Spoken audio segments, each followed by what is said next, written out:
They mocked her for being human. Hours later, she made a galactic trade prince swallow his own teeth, one after another. Let me tell you about the most outrageous diplomatic catastrophe I ever saw in my 43 cycles as a Zathian cultural envoy. I've seen Star Kings faint mid-negotiation, I've seen ambassadors duel with poetry lasers, but nothing compared to that night on Nexus Crown, the most prestigious station in council space. Imagine a ballroom dripping with interstellar luxury, crystal chalices floating on antigrav trays, hollow entertainers whose fees could bankrupt minor planets, and a swarm of arrogant dignitaries puffed up with their own importance. The Velcari merchants were strutting about in their new biotech armor, the Centauran clan bragged about strip mining half a moon, and the Erendari scholars were loudly reminding everyone of their superior intellect. It was the same game it always was. Powerful people pretending to care about galactic unity while competing to see who could appear most untouchable.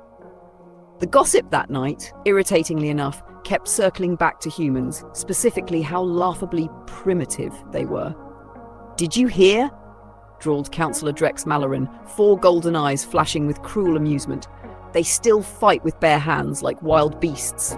Nervous chuckles spread through the crowd. "What do you expect from a Deathworld species?" added Minister Vorek Selm, swirling his drink with theatrical disdain. "Violence is the only tool they know." My jaw clenched.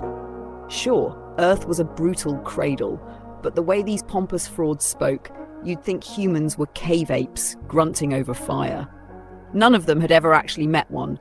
They were recycling old propaganda and trashy hollow feeds. But all that was about to change. The grand doors hissed open and the announcement system trilled far too cheerfully. Now arriving, Ambassador Alara Miles, representing the Terran Federation. Every head turned. I braced myself for some scarred warrior stomping in clad in bloodsteel. Instead, in walked a woman barely 5.5 feet tall, dressed in a modest sapphire gown that probably cost less than the appetizers. Short dark hair pulled back neatly, a calm, radiant smile, as if she hadn't just walked into a room of predators sharpening their tongues. The silence was thunderous. Whispers darted like insects. "That's a human. She looks so small. Are you sure she's not a child? Maybe the real ambassador is coming later." Alara ignored it all.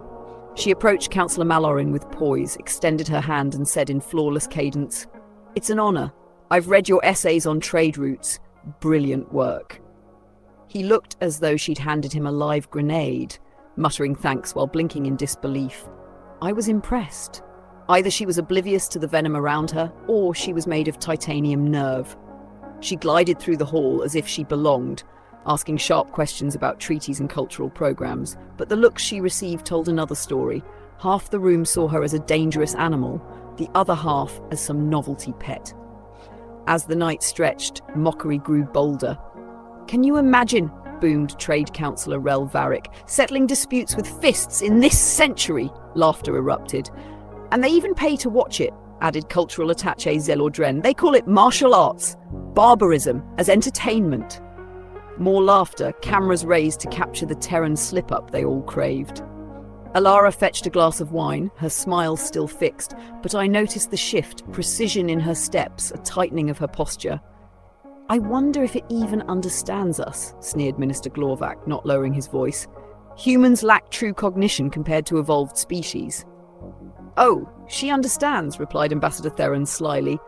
"The question is whether she can resist punching someone."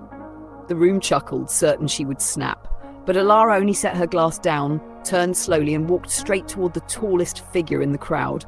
Prince Zorath, heir to the Velcari trade empire, infamous for cruelty and arrogance. He towered over her, smiling with razor teeth, clearly expecting sport.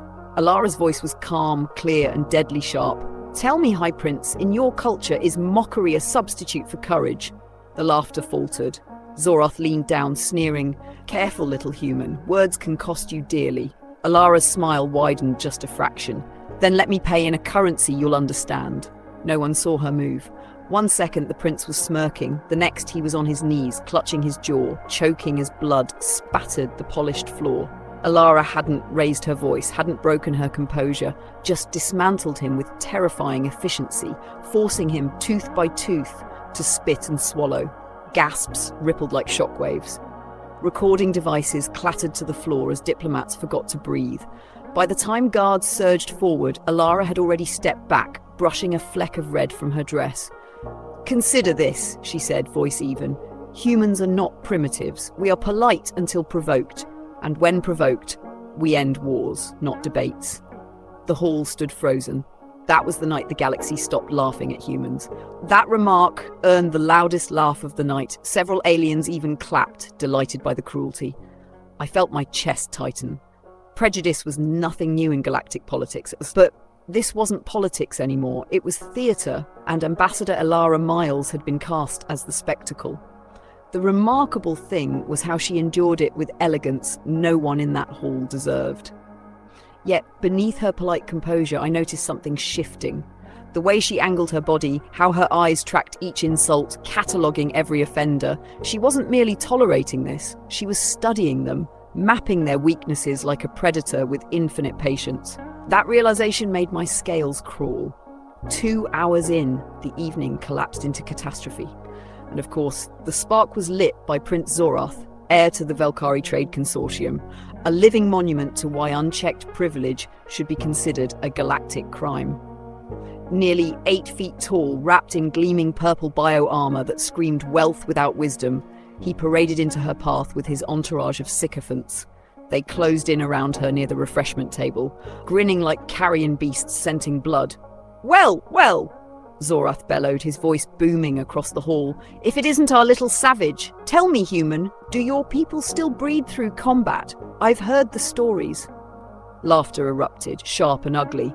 Alara's smile never faltered, though her fingers tightened imperceptibly around her glass. "I believe you have us confused with another species, Your Highness," she replied calmly. "Human courtship is quite civilized." One of his lackeys sneered. "Impossible. Violence is in your genes." Another chimed in. "I hear human children fight before they can even walk." The crowd thickened, circling like scavengers drawn to a fresh carcass. Recorders flickered to life. Zorath leaned closer, savouring the attention. "They say your kind enjoys pain. That blood excites you."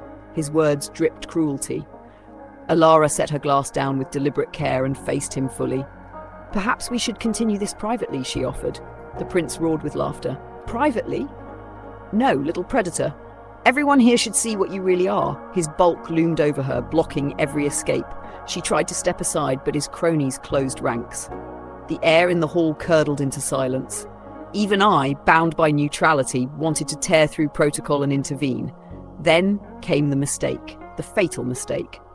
With deliberate cruelty, Zorath raised his armored hand and struck her across the face. The sound cracked through the chamber like a gunshot. Silence descended so absolute I could hear the station's life support hum. He smirked, waiting for her to break. Rage, tears, a feral outburst to prove him right. But Alara did none of those things. Instead, she smiled. Not the polite mask she'd worn all night, but something cold, surgical, terrifying in its stillness.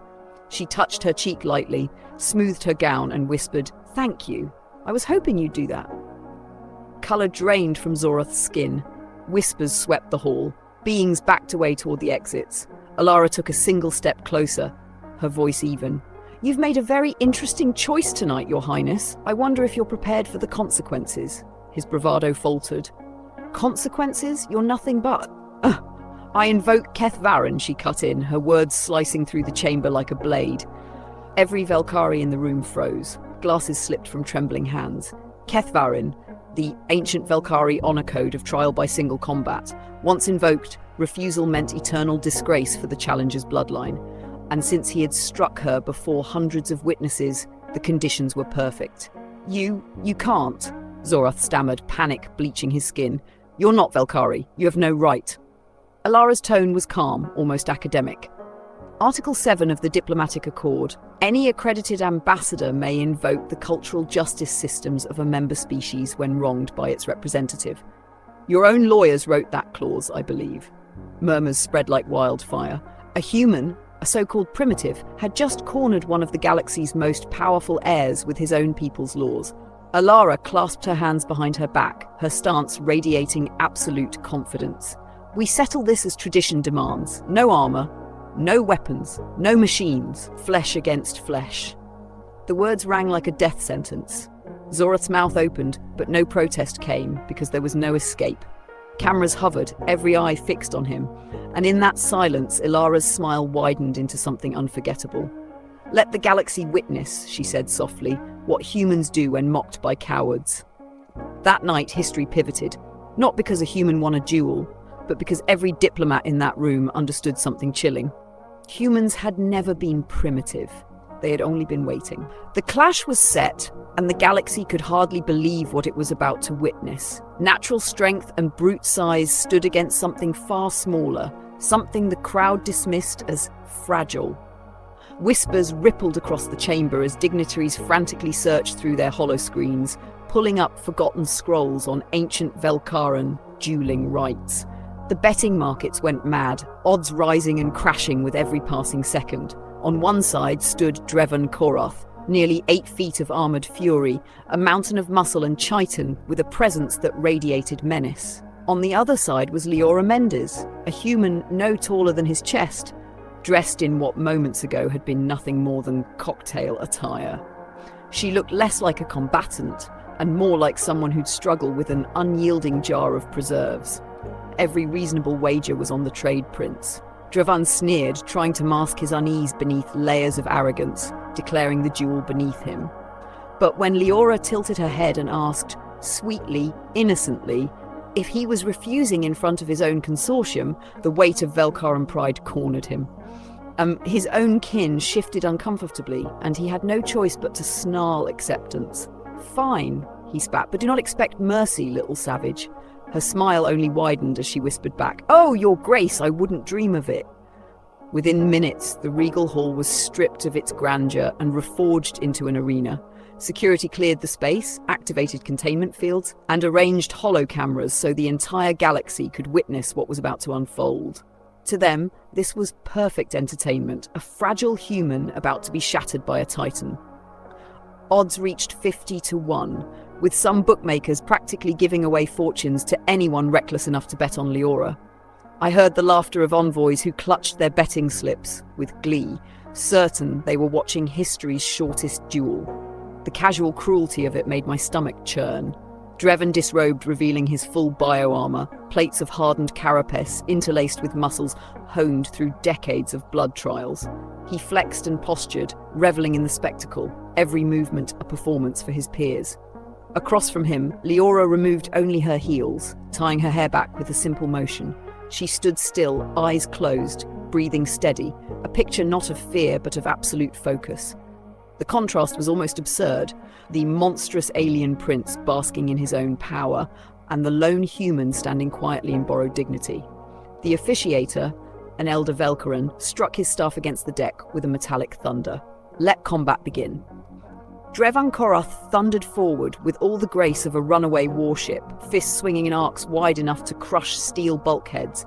The crowd roared its approval, thrilled by the inevitability of what seemed to be a swift and brutal conclusion. 250 pounds of armoured alien fury hurtled toward his opponent, yet when his strike should have landed, Leora Mendes simply wasn't there. 2 light steps to the side and she vanished, leaving Gex momentum to carry him headlong into the containment barrier. The impact rattled the deck plating, and when he turned back, there was honest bewilderment on his face. "Stand still, coward!" he bellowed, and charged again, harder this time. But Leora dropped low at the last moment, sweeping his legs with a motion so efficient it looked almost lazy. The towering prince crashed down in a deafening clatter of armor, and when he spat in rage, a shard of white landed on the floor beside him. His tooth. The crowd gasped, their cheers faltering into uneasy silence. How could a human, a frail, soft thing, knock a tooth from a Velcaran warlord without even throwing a punch? Draven touched his mouth, his fingers stained in streaks of violet blood, fury replacing confusion in his glowing eyes. "Lucky strike," he snarled. Leora's voice was calm, conversational, as though she were making small talk at a banquet. "Was it? I thought it was rather precise." She hadn't even shifted her stance, hands loosely behind her back, posture casual, like she was waiting for public transit. The laughter in the gallery faded into murmurs. Dreven circled warily now, abandoning arrogance for caution. "What are you?" he demanded, breath ragged. Her smile returned, sharp and knowing. "Exactly what you named me, Your Grace, a savage from a Deathworld." He tried a new tactic, measured jabs, careful probing from a distance, a strategy meant to wear her down, keeping him safe while forcing her to tire. It should have worked. For 47 seconds, she let him believe it was working. Then, she moved. What followed didn't look like combat so much as inevitability. Leora flowed around him like liquid shadow, never where his fists landed, always just beyond his reach. And when Dreven overcommitted, she punished him with surgical precision. A strike to the elbow joint that left his arm numb. A kick to the knee that buckled his stance. A flurry of blows against his ribs where the carapace was thinnest. Each attack sent another tooth clattering across the metal floor. "This is impossible," someone whispered. "She's too small, too weak." But I understood. It wasn't strength, it was mastery. She wasn't overpowering him, she was dissecting him, every strike guided by a scholar's understanding of Velcaran anatomy. The great prince's armor split in jagged cracks, violet blood painted the floor, and desperation overtook him. With a roar, he swung a haymaker that could have shattered her skull, if it had landed. Instead, Leora caught his wrist mid-swing, used his momentum against him, and drove her elbow into a nerve cluster at his neck. His right side went limp as he collapsed like a felled titan. The arena fell silent. Bets were torn apart, laughter turned to fear. 3 more teeth skittered across the deck. Leora tilted her head, voice soft but cutting. 7 down. "How many more would you like to lose, Your Grace?" Dreven staggered to his feet, body failing him, pride burning hotter than his pain. "This is not over," he rasped. And that was when he made his greatest mistake. In his humiliation, with his honor shredded and his body broken, he reached into his armor and drew a molecular disruption blade.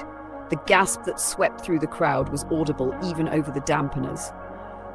Weapons were strictly forbidden. His act wasn't just dishonorable, it was sacrilege. Dreven ignited the blade with a shriek of unstable energy. "You want savage?" he growled. "I'll show you savage." Leora exhaled softly, almost weary, like a teacher dealing with a petulant child. "Oh, Your Grace, you really shouldn't have done that." Then Dreven charged. Next moment, Gex Morath was on his knees, screaming, his wrist bent at an impossible angle, the molecular disruption blade clattering uselessly across the deck. "Compound fracture of the radius and ulna," Kayla explained calmly, as if giving a medical lecture. "The human hand contains 27 bones, and we know exactly how to use each one as a weapon." She reached down, gently steadying his jaw as he whimpered in pain, then turned her focus to the scattered teeth. 7 so far, let's continue, she said, removing each tooth with surgical precision. 8, 9, 10. "Humans are not savage because we enjoy violence," she continued, her voice even and conversational. "We are savage because we are very good at it. We study anatomy, not just to heal, but to break efficiently. We practice combat not because we are primitive, but because our planet tried to kill us every day for millions of years. We became creative about survival." Tooth 11 fell. Tooth 12 followed. Gex Morath's struggles grew weaker, more desperate. Finally, she found a precise pressure point behind his jaw and applied it gently but firmly. Gex Morath went limp, toppling forward with a decisive clang. Kayla stood, brushing the last specks of purple blood from her dress. 13 teeth, exactly as promised, she announced, her tone as composed as ever. "I hope everyone found this cultural exchange educational." Silence engulfed the arena. Nobody dared move, nobody spoke. Kayla clasped her hands behind her back, surveying the stunned diplomats. "Now then," she said pleasantly, "would anyone else like to discuss human savagery? I find I'm quite interested in hearing more of your theories." No one stepped forward. The transformation in the hall was immediate. Condescending laughter vanished, replaced by a nervous, respectful distance. Diplomats who had joked about humans now hurried away, leaving only those too stunned to move. Kukulon approached, conscience finally overriding protocol. "Ambassador Rodriguez, I owe you an apology," he said quietly. "The way you were treated tonight was inexcusable." Kayla's terrifying smile softened. "Thank you, Kukulon. That means more than you know." She turned back to the hall, voice firm and clear. "Let me be very clear. Humans do not start fights. We prefer diplomacy, negotiation, and peaceful resolution. But when someone escalates beyond civilized bounds, she gestured to the unconscious Gex Morath, still surrounded by his scattered teeth. We finish what others start. True civilization is knowing when to wield violence and when to restrain it. She picked up her shoes and walked toward the exit, radiating unhurried dignity. But just as the crowd began to exhale, a subtle vibration ran through the floor. The arena's recording systems had automatically uploaded every moment of it across the galaxy. Screens flickered to life in embassies, council chambers, and corporate offices light years away. Suddenly, whispers became shouts. Velcaran trade networks, powerful conglomerates, and even rival species were watching. The silence of fear was replaced by a different tension. Awe, respect, and a new understanding. Humans were no longer underestimated, humans were feared.